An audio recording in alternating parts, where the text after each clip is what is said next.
अस्सलामुअलैकुम वरहमतुल्लाहि वबरकातुहू। दोस्तान अज़ीज़, आपका मेज़बान इमरान अहमद चीमा आपकी खिदमत में हाज़िर है।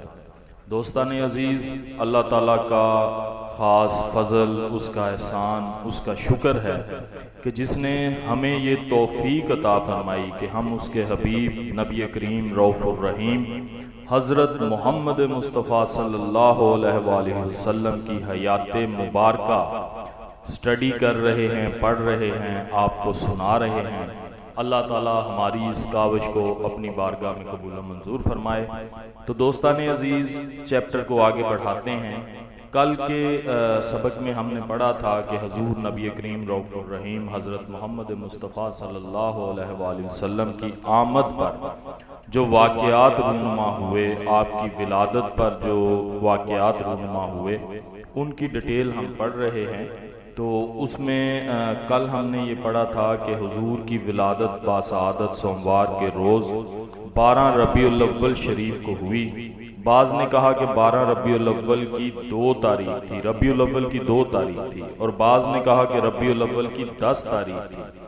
हज़रत आमना फरमाती हैं, जिस रात को सरकार दो आलम सल्लल्लाहु अलैहि वसल्लम की विलादत बासआदत हुई, मैंने एक नूर देखा जिसकी रोशनी से शाम के मोहल्लात जगमगा उठे, यहाँ तक कि मैं इनको देख रही थी। दूसरी रिवायत में है, जब हजूर की विलादत बासआदत हुई, हजरत आमना से एक नूर निकला जिसने सारे घर को बकाए नूर बना दिया। हर तरफ नूर ही नूर नजर आता था। सुभान अल्लाह। हजरत अब्दुर्रहमान बिन औफ की वालदा अल शिफा, जिनकी किस्मत में हजूर की दाइया बनने की सादत रकम थी, वो कहती हैं कि जब सैयदा आमना के यहाँ हजूर सल्लल्लाहु अलैहि वसल्लम की विलादत बासादत हुई, तो हजूर को मैंने अपने दोनों हाथों पर सहारा और मैंने एक आवाज सुनी जो कह रही थी, तेरा रब तुझ पर रहम फरमाए। शिफा कहती हैं, इस नूरे मुजस्सम के ज़ाहिर होने से मेरे सामने मशरिक़ व मग़रिब में रोशनी फैल गई, यहाँ तक कि मैंने शाम के बाज़ मोहल्लात को देखा।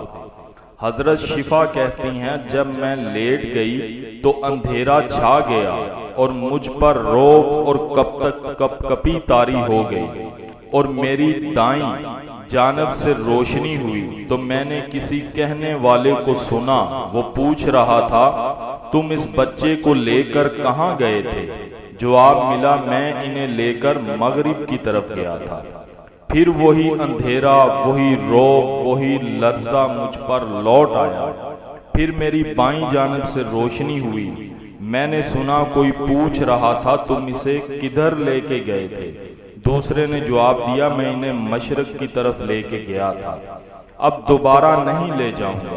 ये बात मेरे दिल में खटकती रही, यहाँ तक कि अल्लाह ताला ने अपने प्यारे रसूल को माबूस फरमाया, और मैं इन लोगों में से थी जो सबसे पहले हजूर पर ईमान लाए। हजरत आमना फरमाती हैं कि जब आपकी विलादत हुई तो आप जमीन पर घुटनों के बल बैठे थे और आसमान की तरफ देख रहे थे। आपकी नाफ पहले ही कटी हुई थी। वहब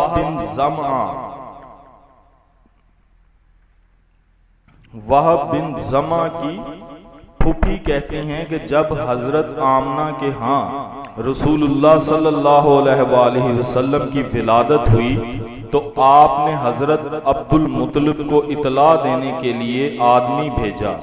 जब वो खुशखबरी सुनाने वाला पहुंचा, इस वक्त आप हतीम में अपने बेटों और अपनी कौम के मर्दों के दरमियान तशरीफ फरमा थे। आपको इतला दी गई कि हजरत आमना के यहाँ बच्चा पैदा हुआ है, तो आपकी खुशी और मुसर्रत की हद न रही। आप हजरत आमना के पास आए। हजरत आमना ने विलादत के वक़्त जो अनवारो तजल्लियात देखी थी और जो आवाजें सुनी थी, इनके बारे में अर्ज की। अब्दुल मतलब हजूर को लेकर काबा शरीफ में गए, वहां खड़े होकर अल्लाह ताला की बारगाह में दुआएं की, और जो इनाम इसने फरमाया था, इसका शुक्रिया अदा किया। इब्ने वाक़द कहते हैं कि इस वक़्त हज़रत अब्दुल मुत्तलिब की ज़ुबान पर फिल बदिया ये अशार जारी हो गए। सब तारीफें अल्लाह ताला के लिए जिसने मुझे पाक आस्तीनों वाला बच्चा अता फरमाया। ये अपने पंघूड़े में सारे बच्चों का सरदार है। मैं इसे बैतुल्लाह शरीफ की पनाह में देता हूँ, यहाँ तक कि मैं इसको ताकतवर और तवाना देखूं। मैं इसको हर दुश्मन और हर हासद, आंखों के घुमाने वाले के शर से अल्लाह की पनाह में देता हूँ। हजरत अब्बास फरमाते हैं कि हुजूर सल्लल्लाहु अलैहि वसल्लम जब पैदा हुए तो आप मख्तून थे और नाफ कटी हुई थी। ये मालूम करके आपके दादा हजरत अब्दुल मुत्तलिब को बड़ा ताज्जुब हुआ और फरमाया कि मेरे इस बच्चे की बहुत बड़ी शान होगी। सुभान अल्लाह। तो दोस्ताने अजीज, अल्लाह ताला से दुआ है कि वो इसी तरह हमें हुजूर नबी करीम रऊफ़ुर रहीम की हयात मुबारका को सुनने, पढ़ने और समझने की तौफीक अता फरमाए और इस पे अमल पैरा होने की तौफीक अता फरमाइए। मैं भी दुआ करता हूँ, आप भी दुआ कीजिएगा। अल्लाह ताला आपको खुश रखे, आबाद रखे, सलामत रखे। कल तक के लिए अपने मेज़बान इमरान अहमद चीमा को इजाज़त दीजिएगा। अल्लाह हाफिज़।